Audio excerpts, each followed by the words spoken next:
Yes. Now the second picture is given related to Dr. Hargobind Khurana. He was a famous Indian scientist, and Dr. Hargobind Khurana has written many research papers regarding determination of the inheritance of new characteristics. जो doctor Hargobind Khurana हैं उन्होंने कई research paper right किए हैं जो हमारी inheritance characteristics से related है, हमारी जो आनुवंशिकी की जो विशेषताएं हैं उनसे रिलेटेड उन्होंने कई रिसर्च किए हैं।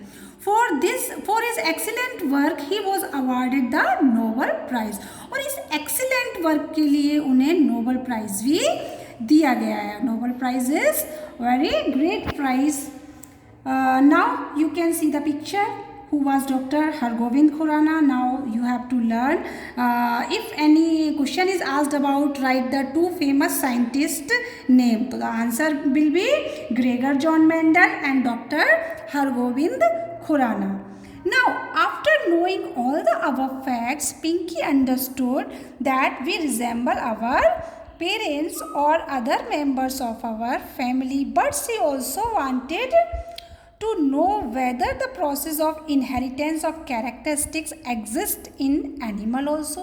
ये सब जानने के पश्चात, मतलब जो हमारे अंदर हमारे माता पिता या दादा दादी के जो गुण आते हैं वो किसके द्वारा आते हैं, वो किस प्रोसेस के द्वारा आते हैं, तो वो इनहेरिटेंस के द्वारा आते हैं, हमारे जेनेटिक्स कैरेक्टरिस्टिक्स के द्वारा आते हैं। तो ये सब जानने के पश्चात ये सारे फैक्ट्स पिंकी समझ जाती है। अब उसको ये समझ में आ जाता है कि वी रिजेंबल अवर पेरेंट्स और अदर मेंबर्स ऑफ, कि हम लोग हमारे पेरेंट्स से या दूसरे फैमिली मेंबर्स की तरह क्यों दिखते हैं। But she also wanted to know whether the process of inheritance of characteristics exist in animals also.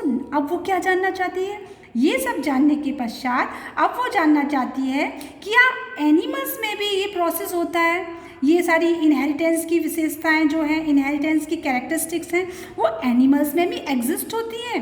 Now we will discuss in next points for discussion. Now questions are given, you have to learn the answer or you have to think the answer related to these questions. Now question number 1 is how does a cow recognize its calf? जो काव होती है वो अपने बच्चे को या अपने काफ को कैसे रिकॉग्नाइज करती है, कैसे पहचानती है? आप बता सकते हो क्या जो काव है वो अपने बछड़े को या अपने काफ को कैसे रिकॉग्नाइज करती है? तो she can recognise by seeing, smelling and licking it. वो उसको देख करके, स्मेल करके और उसको लिकिंग का मतलब उसको जीभ से चाट करके रिकॉग्नाइज कर सकती है। Now next question is how does your mother recognise you in a crowd? अब आप ये बताइए कि आपकी मदर भीड़ में आपको कैसे रिकॉग्नाइज करती है कि ये मेरा ही बेटा है? बता सकते हो आप? बाय सीइंग माई फिजिक, और आपकी जो फिजिकल कैरेक्टरिस्टिक्स हैं, जो फिजिकल विशेषताएं हैं, उनको देख करके आपको पहचान लेती हैं कि ये मेरा ही बेटा है। आप अपनी मदर से पूछना कि आपकी मदर आपको कैसे रिकॉग्नाइज करती हैं भीड़ में, क्राउड में, वो आपको क्या देख करके आइडेंटिफाई करती है या रिकॉग्नाइज करती है। Now actually every organism has some characteristics inherited from his her parents, ancestors means हमारे जो पूर्वज हैं, हमारे जो दादा दादी, परदादा परदादी हैं।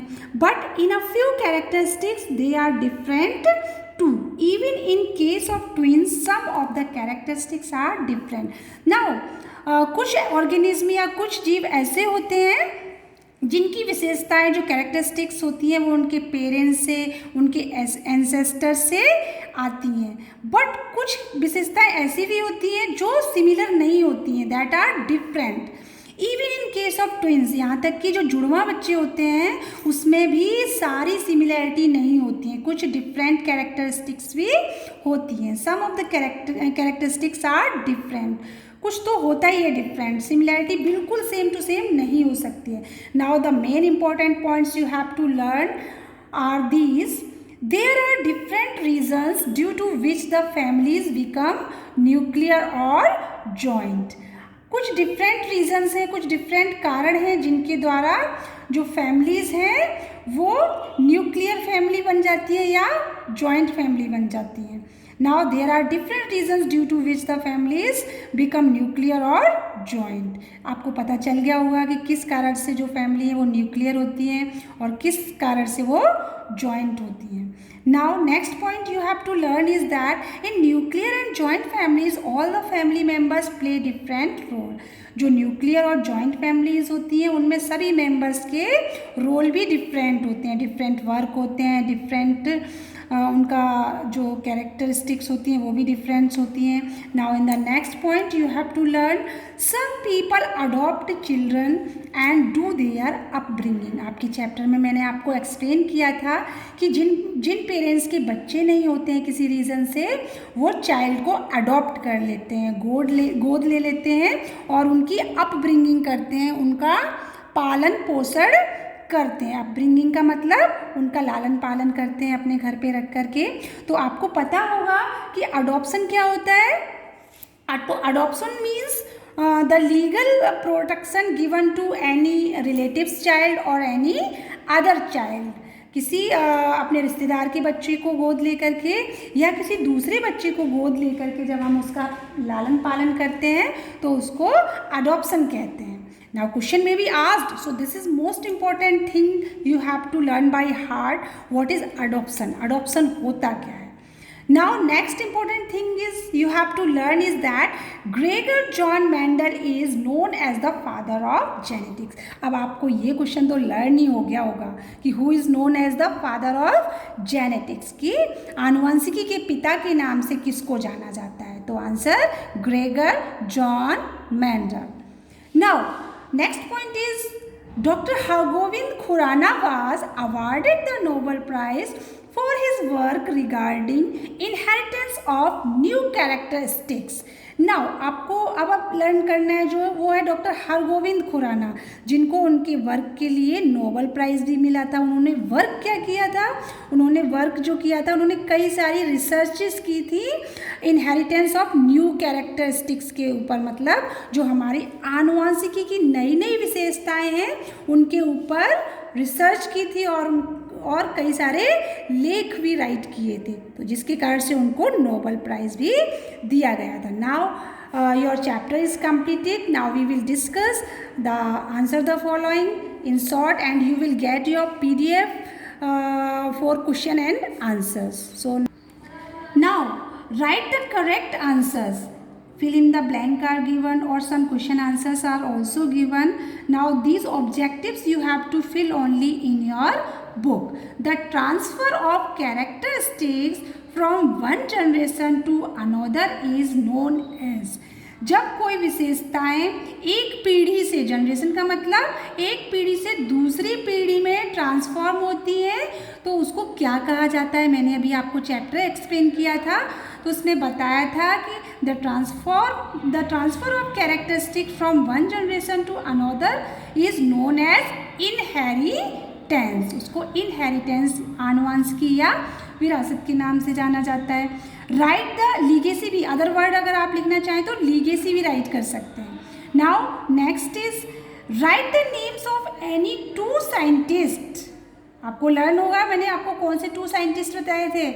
Right the names of any two scientist who worked in the field of genetics, जिन्होंने आनुवंशिकी के, जेनेटिक्स सेम सिमिलर है, इनहेरिटेंस के लिए ही यूज हुआ है, तो आपको आनुवंशिकी के बारे में जिन्होंने वर्क किया है वो टू साइंटिस्ट के नेम राइट करने हैं। तो Gregor Johann Mendel and doctor Hargobind Khurana.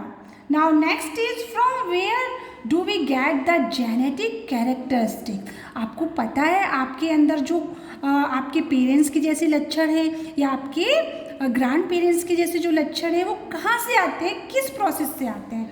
तो वो हमारे जेनेटिक कैरेक्टरिस्टिक्स होती हैं। किस से आती हैं, फ्रॉम ग्रैंड पेरेंट्स। क्या केवल ग्रैंड पेरेंट्स से आती हैं, फ्रॉम ग्रैंड पेरेंट्स, मैटरनल मतलब माता से रिलेटेड जो ग्रैंड पेरेंट्स होते हैं यानी कि नाना नानी और आपकी मौसी, आपकी मामा, इनसे रिलेटेड जो है वो मैटरनल है। नाउ